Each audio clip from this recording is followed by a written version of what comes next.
দর্শক এই মুহূর্তে তাপপ্রবাহের আরো খবর জানাতে মেহেরপুরে রয়েছেন সহকর্মী রাশেদুজ্জামান এবং রাজশাহীতে রয়েছেন আরেক সহকর্মী আবরার শাহী। শুরুতে মেহেরপুরে রাশেদুজ্জামানের কাছ থেকে ঘুরে আসতে চাই। রাশেদ। ফারুক, আসলে যদি তাপমাত্রার যদি কথা বলি, যে গেল কয়েকদিন ধরে যে তাপমাত্রা 40 ডিগ্রির উপরে, অর্থাৎ দেশের সর্বোচ্চ যে তাপমাত্রা সেটি কিন্তু মেহেরপুর চুয়াডাঙ্গা অঞ্চলে রেকর্ড করা হয়েছে। আজও কিন্তু চুয়াডাঙ্গা মেহেরপুর অঞ্চলে সর্বোচ্চ তাপমাত্রা রেকর্ড করা হয়েছে। যদিও আমাদের মেহেরপুরের যে আবহাওয়া অফিস সেটি নেই, সেটি আমাদের চুয়াডাঙ্গার উপরে নির্ভর করতে হয়, সেই অনুযায়ী আমরা তাপমাত্রা মনে রাখি এবং আগামীতেও কিন্তু এই তাপমাত্রা অব্যাহত থাকবে বলে আবহাওয়া অফিস সূত্রে আমরা জানতে পেরেছি। তো আবহাওয়ার যে প্রভাবে ইতিমধ্যে কিন্তু আমরা দেখতে পেরেছি যে সাধারণ মানুষ কিন্তু খুবই কম বাইরে বের হচ্ছে অতিরিক্ত তাপমাত্রায়, যার কারণে যার প্রভাব খেটে খাওয়া মানুষের উপরে পড়েছে। অন্যদিকে যদি আমি হাসপাতালগুলোতে বলি, আজ পর্যন্ত এই এপ্রিল মাসে আজ পর্যন্ত হাসপাতালে স্ট্রোক জনিত কারণে 26 জন রোগী কিন্তু ভর্তি হয়েছে এবং এর মধ্যে কিন্তু 4 জনের মৃত্যু হয়েছে এবং প্রতিদিনই কিন্তু এই যে স্ট্রোক জনিত কারণে যে রোগীর সংখ্যা সেটি বাড়ছে এবং হার্টের আক্রান্ত যে রোগী সেটিও কিন্তু বাড়ছে। গত মাসে আমরা যেটি হাসপাতালে লক্ষ্য করেছি সেটি ছিল 25 জনের, সেটি কিন্তু আজ পর্যন্ত কিন্তু সেটি 25-এর উপরে চলে গেছে। তো হাসপাতালগুলোতে এই জন্য বাড়তি যে ব্যবস্থা সেটিও কিন্তু হাসপাতাল কর্তৃপক্ষ ব্যবস্থা করেছে। তারপর হচ্ছে আমরা যদি মাঠ ফসলের কথা বলি, এই তীব্র যে রোদের কারণে কিন্তু মাঠ ফসলের প্রচুর ক্ষতি হচ্ছে। বিশেষ করে বড় যে ধান, সে ধানে অলরেডি বিভিন্ন পোকার আক্রমণ দেখা দিয়েছে, পাশাপাশি ধানের আগা শুকিয়ে যাচ্ছে। এজন্য কৃষি কর্মকর্তা যেটি বলছেন যে এই অবস্থা যদি চলতে থাকে তাহলে যে ধানের যে চিটা হওয়ার সম্ভাবনা থাকে এবং সেটি ফলন বিপর্যয় দেখা দেবে। অন্যদিকে অন্য ফসলও কিন্তু এই অতিরিক্ত তাপমাত্রার কারণে বিভিন্ন রোগে আক্রান্ত হচ্ছে। তো এই ছিল গরমের সর্বশেষ পরিস্থিতি। রাশেদ, আপনাকে অসংখ্য ধন্যবাদ। দর্শক, আমরা এই মুহূর্তে চলে যেতে চাই রাজশাহীতে আরেক সহকর্মী আবরার শাহীর কাছে। আবরার। একমাত্র ওয়ালটন এসি দিচ্ছে 1 বছরের রিপ্লেসমেন্ট গ্যারান্টি এবং কম্প্রেসরের 10 বছরের গ্যারান্টি।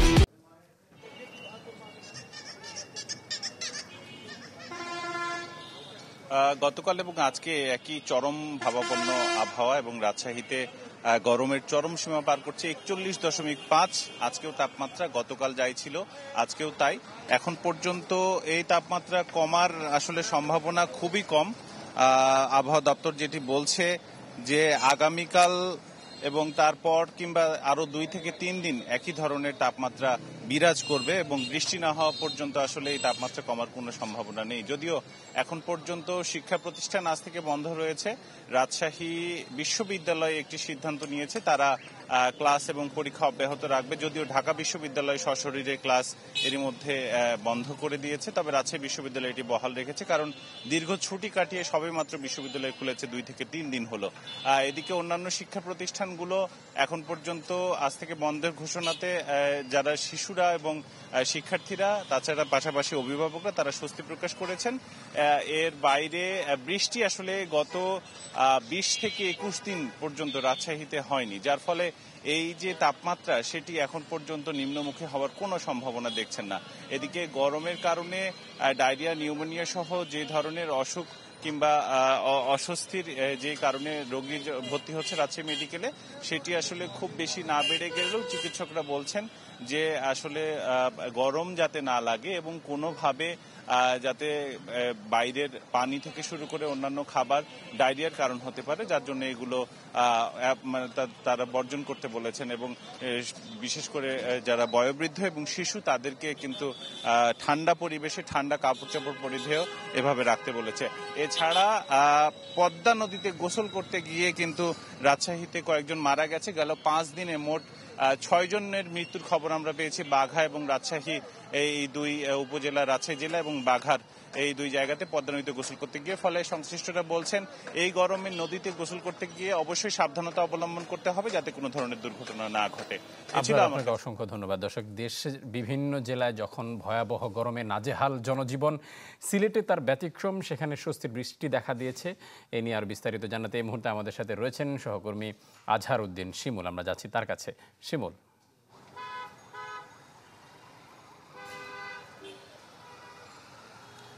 যে আমি এই মুহূর্তে রয়েছে সিলেট নগরীর চৌহাট্টা এলাকায়। এখন থেকে ঠিক 1 ঘন্টা পূর্বে কিন্তু সিলেটে বৃষ্টি হয়েছে, যার স্থায়িত্ব ছিল 10 থেকে প্রায় 15 মিনিট। এবং নিশ্চয়ই আপনারা দেখতে পাচ্ছেন আজকে সিলেটের আকাশটাও মেঘলা, দুপুরের পর থেকে সিলেটের আকাশ মেঘলা রয়েছে।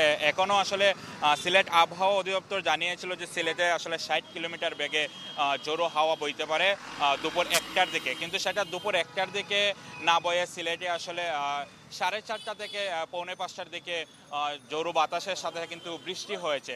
আসলে দেশের অন্যান্য অঞ্চল যখন তীব্র তাপমাত্রায় পড়ছে, সিলেটের মানুষরা কিন্তু স্বস্তির মধ্যে রয়েছেন। সিলেটে আসলে এভাবে তাপ প্রবাহ নেই। এর কারণ হচ্ছে সিলেট কিন্তু হাওয়ার বিস্তৃত এলাকা এবং সিলেট কিন্তু প্রচুর বৃষ্টিপ্রবণ এলাকা। আপনারা জানেন যে সিলেটের লালাকাল হচ্ছে বাংলাদেশের মাঝে সবচেয়ে বেশি বৃষ্টিপাত হয়। সেই কারণে আসলে সিলেটের আবহাওয়া অনেক অন্যান্য এলাকার চেয়ে খুবই ঠান্ডা।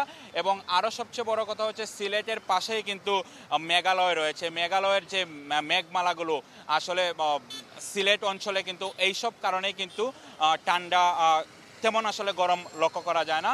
এখন পর্যন্ত কিন্তু ঠান্ডায় রয়েছে। একটু আগে আমি আসলে ফেসবুকে দেখছিলাম যারা সিলেটের বাসিন্দারা রয়েছেন তারা আসলে একটা স্বস্তি প্রকাশ করছেন যে দেশের অন্যান্য অঞ্চল যখন তাপ প্রবাহে পড়ছে, হিটস্ট্রোকে কিন্তু আমাদের বাংলাদেশের অনেক জেলায় মানুষ মারা গিয়েছে, সিলেটে কিন্তু এর বিপরীত চিত্র। আমি কিছুক্ষণ আগে সিলেট ওসমানী হাসপাতালে কথা বলেছি এখানকার ডাক্তারদের সাথে, তারা বলেছেন গরমের প্রভাবে অন্যান্যবার সিলেটে হাসপাতালগুলোতে ভিড় থাকলেও এইবার কিন্তু ব্যতিক্রম। এবার কিন্তু এই অর্থে কিন্তু সিলেটে মানুষজন আসলে হাসপাতাল যাচ্ছে না গরমের কারণে। সব মিলিয়ে আসলে সিলেটের মানুষ একটি স্বস্তির মধ্যে রয়েছে। অন্যান্য বারের চেয়ে আসলে সিলেটের আবহাওয়া খুবই ভালো। এবং আপনাদের জানিয়ে রাখি গত 60 বছরের মধ্যে কিন্তু 2021 সালে সিলেটের তাপমাত্রা 37.2 ডিগ্রি সেলসিয়াস ছিল। এরপরে কিন্তু সিলেটের তাপমাত্রা 30 থেকে 33-এর মধ্যেই সীমাবদ্ধ রয়েছে। তো আমার কাছে এই ছিল সিলেট থেকে সবশেষ। শিমুল, আপনাকেও ধন্যবাদ। দর্শক, সিলেট থেকে জানাচ্ছিলেন আমাদের সহকর্মী আজহার উদ্দিন শিমুল।